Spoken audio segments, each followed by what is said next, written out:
Good morning. I hope you all are having a good day, and welcome to the Voices of Sustainability virtual fireside chat series. I am Sam Fermartz, the editor-in-chief of the nonprofit news organization, the Food and Environment Reporting Network. The Zayed Sustainability Prize was established in 2008 as the UAE's pioneering global award for recognizing organizations and global high schools for their sustainable, innovative, and humanitarian solutions. Today, the prize counts more than 14 years of global impact with 370 million people around the world.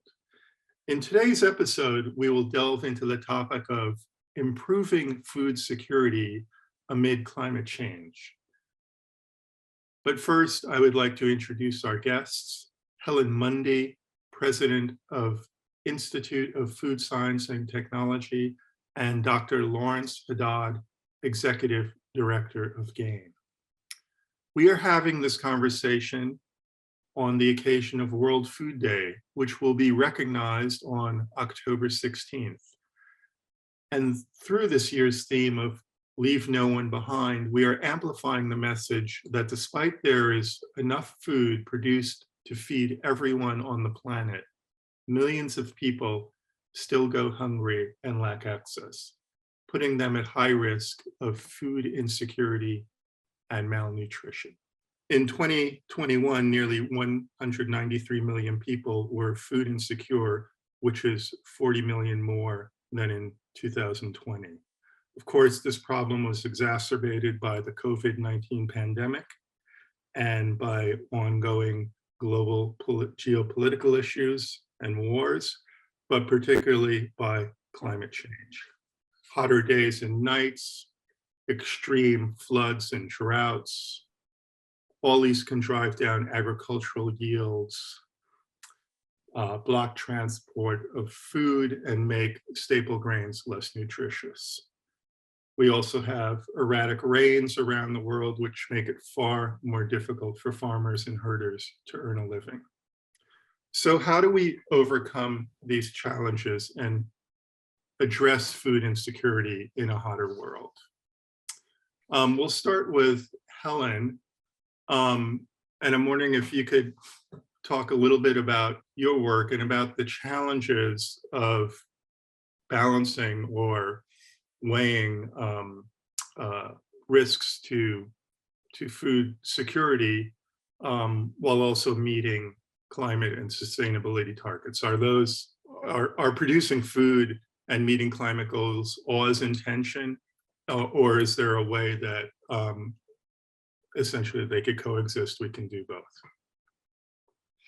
Yeah, I mean that's a really difficult question to answer, and there's clearly lots of global organizations who are trying to find a way through all this.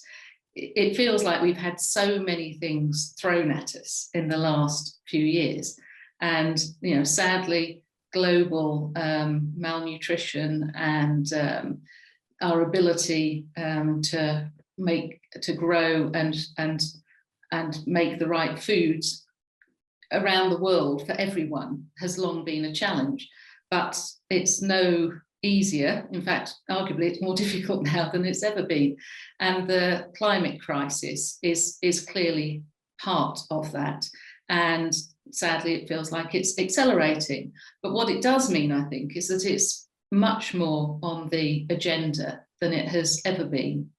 And one of the key things, I think, to think about is this whole notion of food systems, and that there are various desirable outcomes that you want to have from any sort of agricultural or food production system.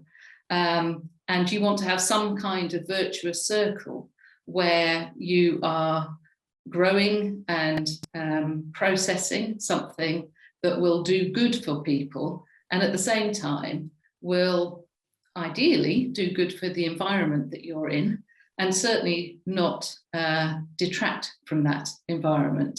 It takes a whole lot more thought and planning than ever was the case, I think. Some farmers agricultural systems clearly are huge and therefore can have a big impact. And some nations can have a big impact on a global stage, whereas some systems are very tiny. I mean, I myself have a small holding these days with 10 hectares to worry about. But at the same time, I know that I mustn't do any negative impact to the environment around me. And I have to adapt all the time. So I think one of the key things is always to think about what it is you are doing, how precious the raw materials are that you're using, and how the various factors that you are bringing together in producing this food are interacting with each other, and being very careful that by squeezing something in one place, you don't kind of pop out with a problem in another way. So, for example, at the moment with the fuel prices being so high, you could argue that that would be beneficial because producers will look to move away from using expensive fossil fuels. However, if that means that you put less fertilizer on a crop, for example, it may be less nutritional because usually you need fertilizers to give high nutrient levels, which is not really a good thing, because what we're trying to do is maximize the amount of food, but in a very efficient way. And we want to produce more food, have it more available on a global basis, and have less byproducts and waste products. And of course, those waste products include those that could have a negative climate impact. Right. Yeah, and there's much to unpack there, and you know, much to discuss in terms of sort of the best paths forward, or what we've seen so far in solutions, and maybe we can get to that. But first, I want to talk about Helen. You touched on nutrition, and this is something that Lawrence Haddad could speak to, because climate change is also impacting nutrition, and whether it's in terms of the nutritious value of crops, the failure of crops, it can all change sort of what's been taken for granted. And I'm wondering if you could unpack that a little bit. What is the climate impact on today's food nutrition, Dr. Haddad? Yeah, thank you for the question. I mean, the impact is huge, but slowly emerging. So it's easy to ignore it until it's too late. So, for example, high CO2 levels we know will depress. Once they get to a certain level, and the estimate is by 2050, they will depress the minerals and vitamins concentrations in key food staples such as rice and wheat and maize. So that's one other impact. You know, the other impact, of course, and there are many, is floods and droughts. And floods and droughts are disastrous because they disrupt growing and harvesting dramatically. They can also wreck the infrastructure that needs to be in place to get food from the farm to the market. So how can we combat that? I think the first stage is acceptance that actually climate change is a problem for food and nutrition. And from looking at the recent COPs, you know, the Conference of the Parties and Climate, you might not think that the climate folks think nutrition and food is a big deal. Food and nutrition was not mentioned at COP26 in Glasgow at all. If you look through all the final statements, the words food or nutrition weren't mentioned, which is kind of shocking. But equally, the food and nutrition community don't think that much about climate because it seems like something that's far away and kind of is someone else's problem. So the first stage is acceptance from both groups that they affect each other, and together they can advance both goals at the same time. How might they do that? There are lots of ways. There are things. There are thousands of varieties of cereals, for example. And the plant breeders, when they scour these thousands of varieties, they're always looking for the biggest productivity gains, the most food for the inputs. They rarely look at the nutrient profile of these foods, if at all, kind of assuming they're all the same. But in fact, these thousands of varieties have very widely varying nutrient, micronutrient, minerals and vitamins densities. So is there a possibility to scour these varieties, find the ones that maybe are 99.6% of the top productivity level, but are 4 times as rich in iron or zinc? So that these nutrient rich crops that are not bioengineered, they're just naturally occurring, we need to find more of them and get them into school feeding programs and social protection programs and into the markets. Similarly, we need to resurrect neglected and underutilized crops. These are crops that are indigenous to different contexts. They maybe have become unfashionable. They may be crowded out by the few staples, the few foods that are coming in from the West or perceived to be higher value when in fact they're lower nutritional value. These neglected or underutilized crops are often very affordable, very rich in micronutrients, and of course they're very well acclimatized to the context they're in, so they don't have a particularly high environmental burden. Third thing we can do, right off the bat is intensify the work on reducing food loss. Food loss is not only a loss of food, it's a loss of nutrients, because the most perishable foods tend to be the ones that are highest in nutrients. And it's a loss of all the inputs that go into producing that food, including greenhouse gas emissions, which are emitted for no human nutrition reason. Reducing food loss also reduces the seasonality, the availability and affordability of food, which fluctuates throughout the year.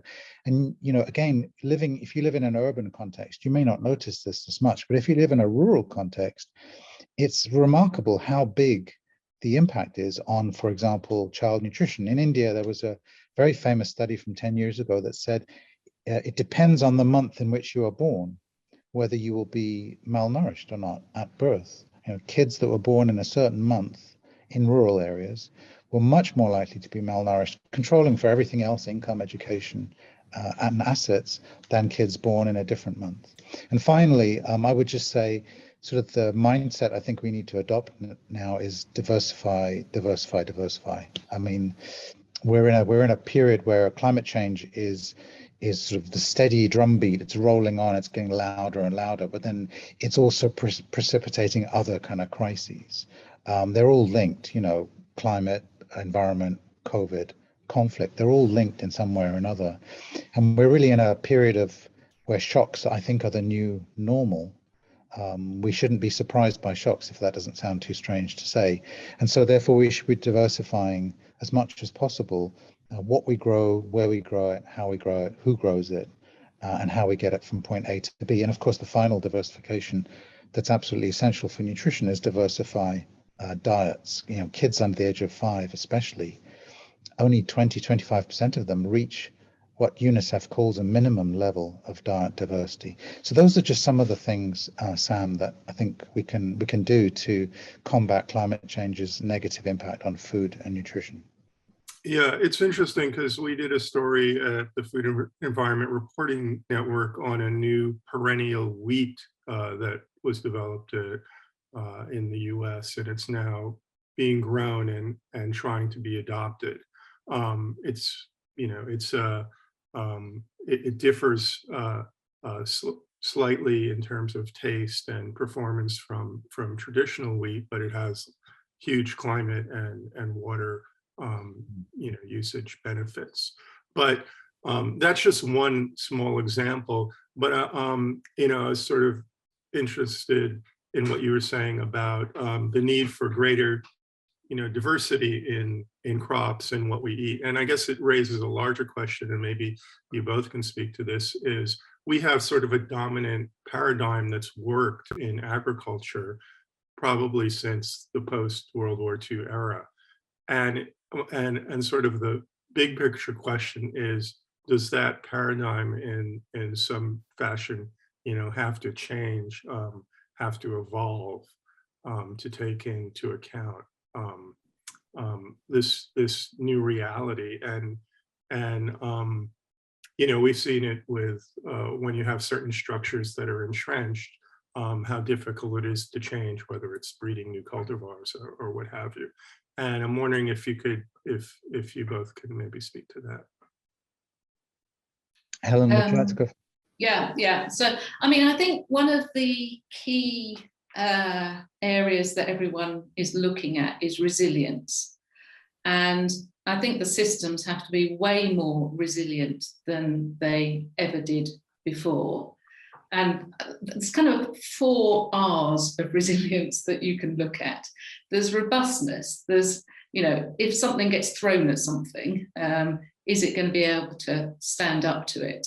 And of course, if you look at a lot of monocultures and these sorts of things, they are designed for a certain temperature and water and all the rest of it. And if you throw something else at them, they might not be that robust. So that point about diversity, I think, is very key in there. Having said that, I mean, you can breed using traditional and more higher tech technologies, things that are more robust. So it can go both ways. There's also recovery. So that point about floods and all these sorts of things. Can you design landscapes and environments that can much more easily recover, or the crops, or the maybe the aquaculture or whatever it is that has been impacted? How quickly are they going to be able to recover? And then there's reorientation. So maybe sometimes we need to think about things a bit differently to the way that we did. So I suspect 50 years ago, people were quite prepared to eat what we now call wonky veg, because actually that was what people were used to growing in their own gardens and allotments. And you talked about the war period and that sort of thing. You used everything you could get your hands on. Now we've become much more fussy about things, let's be honest. And if it doesn't look exactly right, then we bin it. And we just can't do that sort of thing. So we maybe have to reorientate ourselves as to what is okay for us to be eating. And then there's about reorganization, I think, as well. And that's how we organize our food systems so we get the best out of them.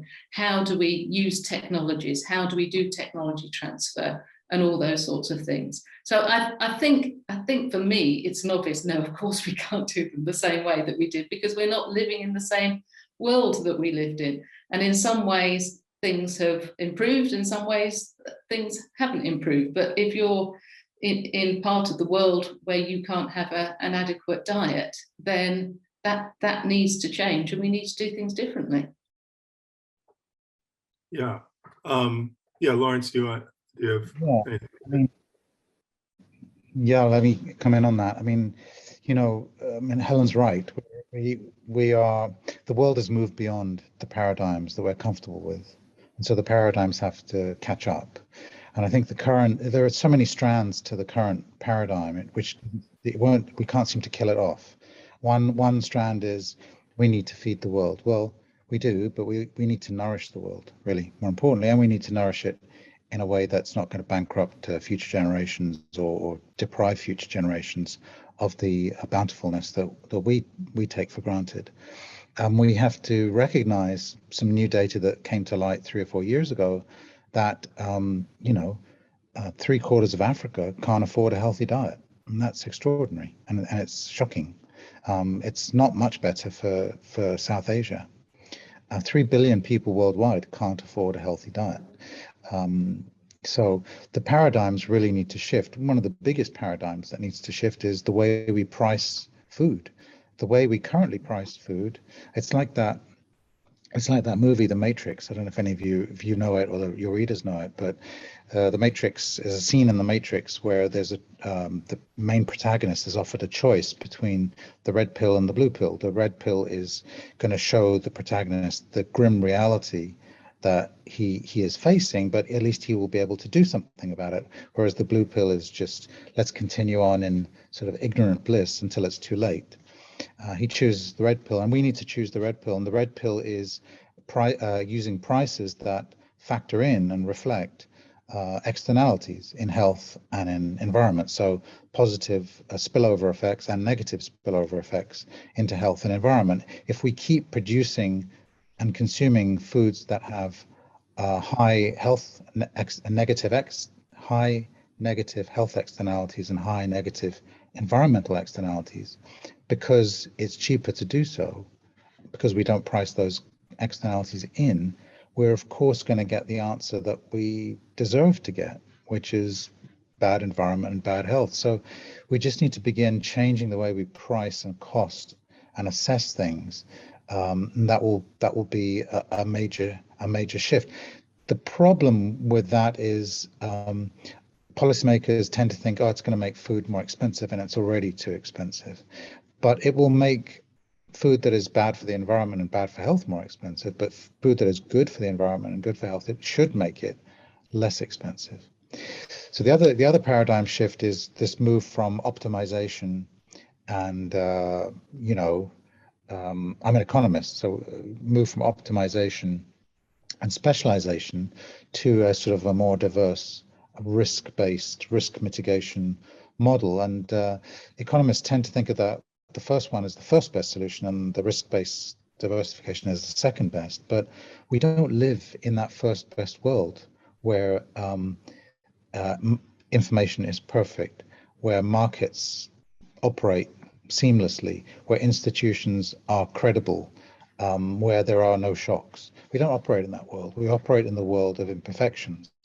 And so we need to have some kind of risk-based strategy, risk mitigation strategy. And by the way, I don't think that doesn't exclude technology. I think gene editing is a really interesting and important way to accelerate some of the things that actually would help us diversify. Mm-hmm. Yeah, and Helen, I'm wondering if you can also talk about sort of what you've seen that in terms of solutions that are encouraging to you, sort of the changes maybe that we're talking about that maybe we're seeing in fits and starts, whether it's attempts to reduce food waste or what have you, even though so much more needs to be done. I'm wondering if you can talk about that a little bit. Well, I think this area of food systems is very much of the moment, and so what I'm seeing with a lot of the, for example, in the UK, the Research and Innovation Council's work is governmental support for these types of activities. So there's a piece that is around the thinking that we have to do and the planning and the sharing of information, etc., which we mustn't forget the kind of social science side of things as well as the technological science.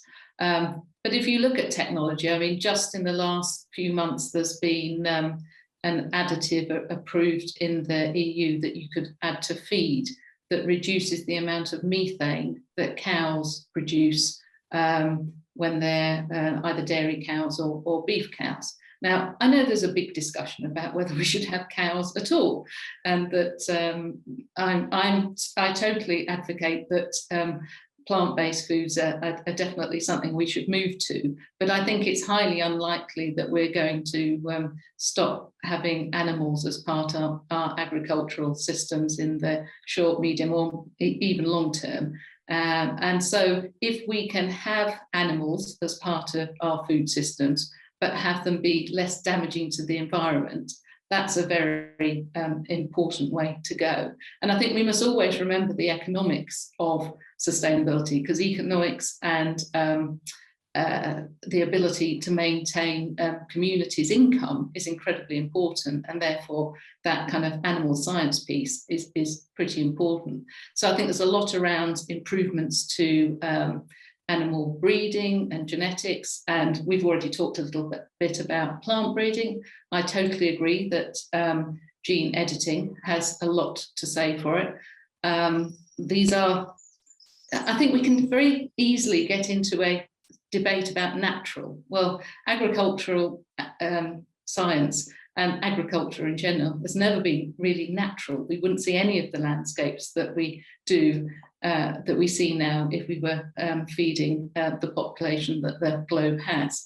So we should embrace the technologies that have an outcome which is desirable for us now in this time. So technologies that further the environment, reduce environmental impact or climate change, those are technologies that we should be looking at.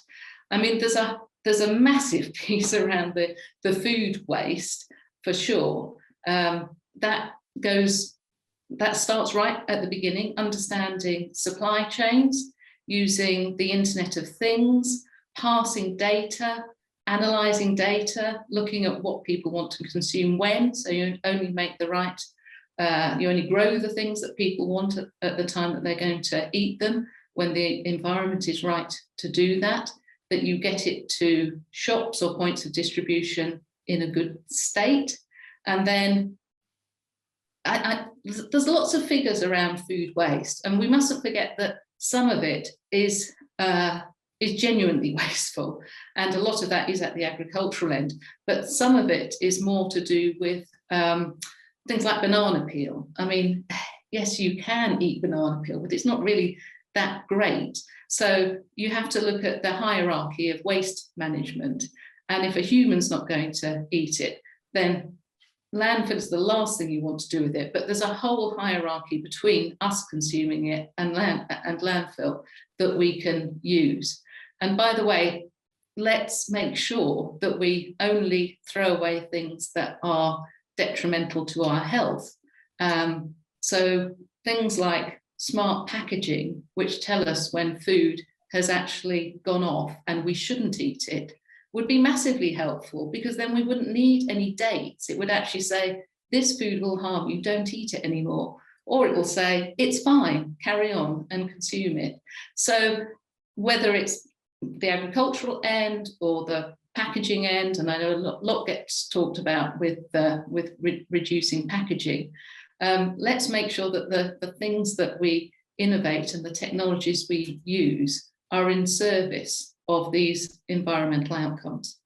Yeah, we have a debate going on in the U.S. about getting rid of these best buy labels. The food's still good, and it's like a meaningless date that the food manufacturer puts on the package. I mean, just to the point of, there are two different things. There's a best before date, which is saying it'll taste really good and it'll look perfect. Or there's a use by date, which is don't eat it after this, because actually it could have developed a nasty food poisoning bug that might make you rather sick. And if the Food Standards Agency in the UK for years has been trying to tell people what the difference between these two things are, but people still don't get it. So it's not really that difficult, but we just either don't pay enough attention, or maybe it is too complicated. But if you can make something so simple that it says, yes, green light, eat it, red light, don't, then I imagine that's got to be quite helpful. Yeah. Lawrence, I want to get your thoughts on meat, because it's been very controversial. I think going back to the UN report that identified it as a main contributor to greenhouse gas emissions in agriculture. And since then, as Helen points out, there have been some developments in terms of ways to reduce methane, but I think the main discussion is really focused on, should we be eating less of meat, and how difficult that change would be. As much as many of us want to embrace more plant-based diets, moving a population in that direction is problematic, and also animals, especially in the global South, can be very important to economic livelihoods. So I'm wondering if you can unpack that a little bit for us and talk about a way forward. Sure. I mean, it's a big topic, but there are sort of I would say there are three groups of people, and they can coexist in the same country and sometimes in the same city or region. The first group is people who are really consuming more meat than, and I'm going to just, Helen said there's a hierarchy of food waste. There's a hierarchy of meat when it comes to health and environment. So really red meat is red meat and processed meat are the worst for you in health terms, and red meat, certainly industrially produced, is the worst from an environment perspective. So I'm going to kind of focus on red meat mostly, as opposed to chicken and fish and other forms of animal source protein. So the first group is a group that is really consuming too much red meat. They're consuming more than their country's food-based dietary guidelines. Most countries, not every country, but most country has a food-based dietary guideline that the scientists in that country determine is safe to consume, an upper limit and a lower limit that is safe to consume within cultural boundaries. And a lot of people, not always high income, but typically living in urban contexts, sometimes middle income, are consuming way too much. So they just need to consume less for their health. And it's also, of course, good for greenhouse gas emission, especially methane, because when you look at the emissions per kg of red meat, especially beef cattle, much higher than even dairy cattle, goats, other ruminants, and then much, much higher than chicken and things like fish. So there's that first group just needs to reduce consumption for their own health, and it's good for the environment, especially greenhouse gas emissions. How do you do that?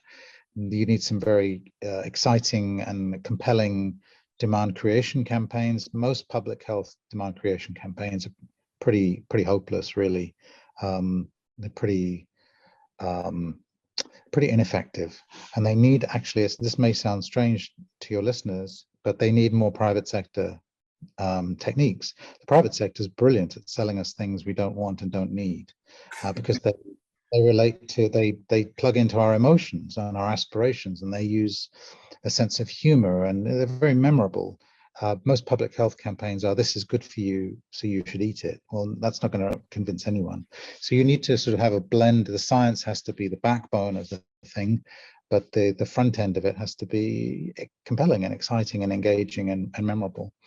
I think you can also use fiscal policy, so taxes and subsidies. There's a lot of talk about taxing bads. We need to subsidize the goods as well, so the vegetables and the fruits and the nuts and the fish. We need to do a bit more of that on the production and the consumption side.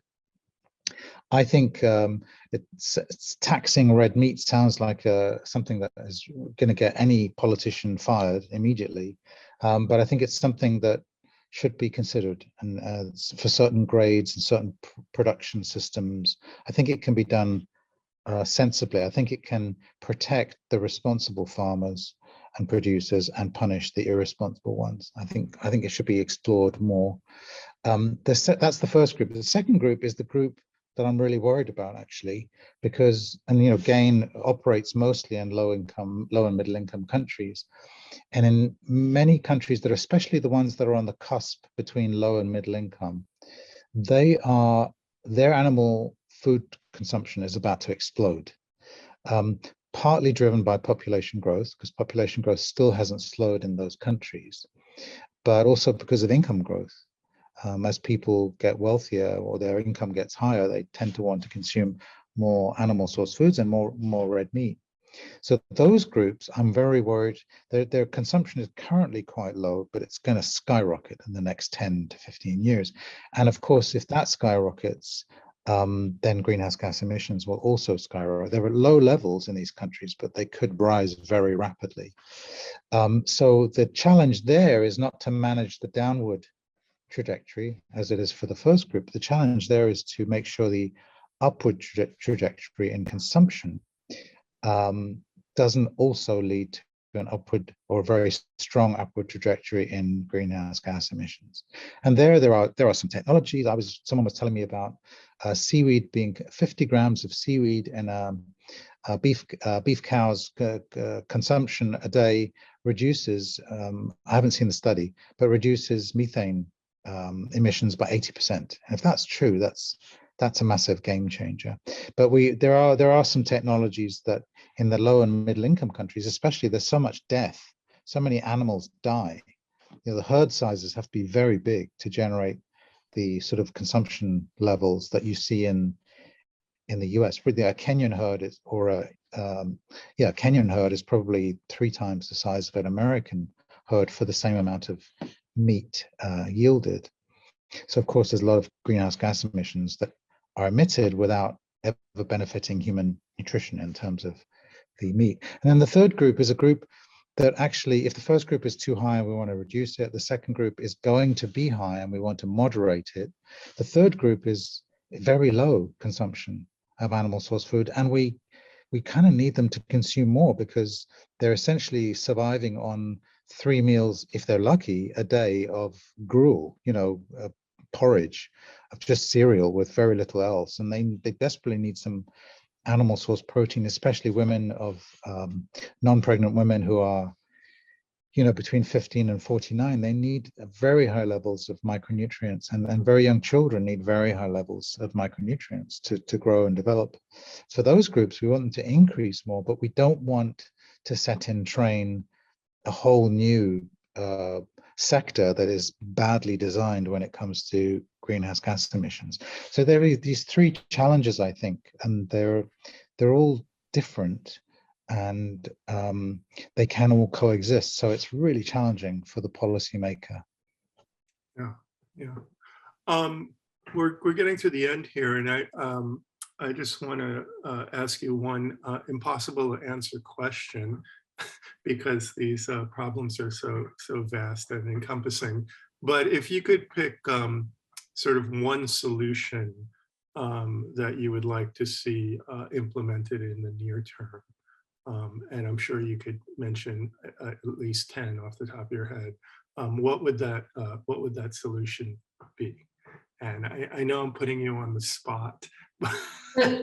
So it's a solution to both to in terms of helping mitigate climate change, but while enhancing food security, I think. I'll try one. Yeah, I mean, I think knowledge is incredibly important. I think there's an awful lot of knowledge in the world that if we just shared it better, that would get us quite a long way.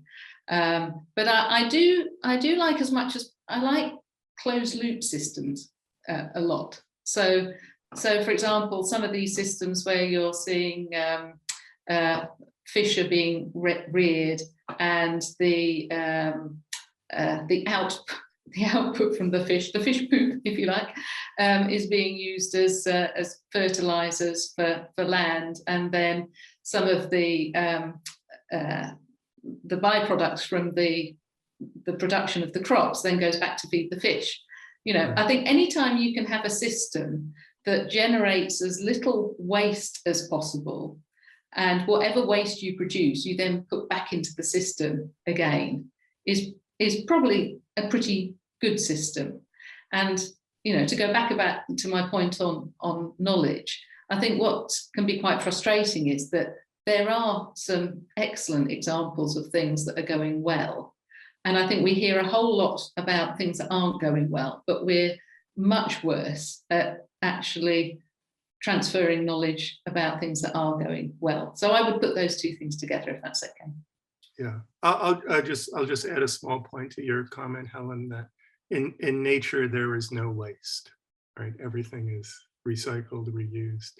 Yeah, I just saw a rat actually run along the wall outside my house. He's picking up the waste wild bird food. So there you go. He's helping out. Okay, Lawrence, what do you? No rats in my view, thank goodness. But so the answer I usually give to this question is, please stop asking that question. But I'm not that rude, so I won't do that. So I have 2 answers for you. One is kind of a a soundbitey answer, which is, bivalves. Bivalves are, oysters, clams, these kind of foods. They're very nutritious. They're very low in terms of environmental emissions and environmental footprints, and I think the production and the harvesting of them is really quite a very low level. So, at some level, if you're going to have to pick a food or a sector to begin scaling up, that could be one of them. But my real answer is have a plan, because food systems are it's like a technology to fight climate and malnutrition, climate change and malnutrition. And like any technology, it can be used for good or bad. It's quite food systems are quite complex, and so you might be paralyzed into inaction, thinking, "Oh my God, there are so many entry points. I just don't know where to start." But the fact that there are so many entry points is a really great strength. But to take advantage of that strength, you have to have a plan. And the only plan I've seen that's really good and really comprehensive is the Irish 2030 vision plan. It's really good. It links the domestic food system in Ireland with their international aid obligations, helping other countries. And it really links all the way from sort of gene diversity and gene banks all the way through to the epigenetic expression of disruptions to diets and disruptions to health. It goes all the way from genes all the way through to ill health and good health and good climate change. So it really does connect everything. And we need that. We need more of those. Now, the UN Food System Summit, which happened last year, has some fledgling food system pathways. Some of them are actually very, very good. There are 117 countries have them, and we need to get behind these plans. They have political buy-in, but now they need support from all stakeholders, because this is too big a problem just for governments to solve. Business has to come in, development agencies have to come in, civil society, consumers, everybody. So we need a plan, because without a plan, you're frozen. But with a plan, you have a potential for forward momentum. Okay, so we need a plan, and in that plan, there have to be closed systems.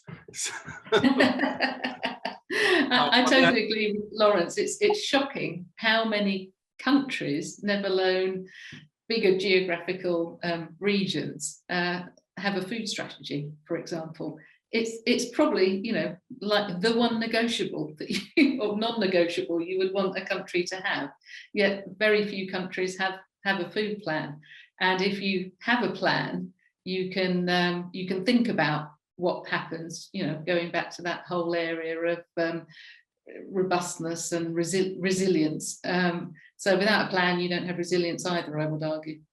Yeah. So I have one other question, which is, if you can share in what word, how would you describe the future of sustainability? Helen, you want to go first? That's probably another question that Lawrence doesn't answer. And I'd probably say, can I have three? Go first. So it's like the future. There's this phrase that the future is already here. It's just distributed unevenly. That's what I would say about sustainability. It's already here, but it's distributed unevenly. Yeah, and I'm torn between interdisciplinary, because I think there's so many different elements that have to come together, and collaboration, which is what you're looking for between the interdisciplinary. So I'll go with collaboration. Okay, well, thank you both for your thoughts today. This is a wonderful, stimulating conversation, and I'm so glad you could participate. And for those listening, we're also going to be posting this on the Prizes YouTube channel, so we hope you give it a view there. So thank you all for joining us today, and we look forward to doing more of these. Thank you. Thank you. Thanks.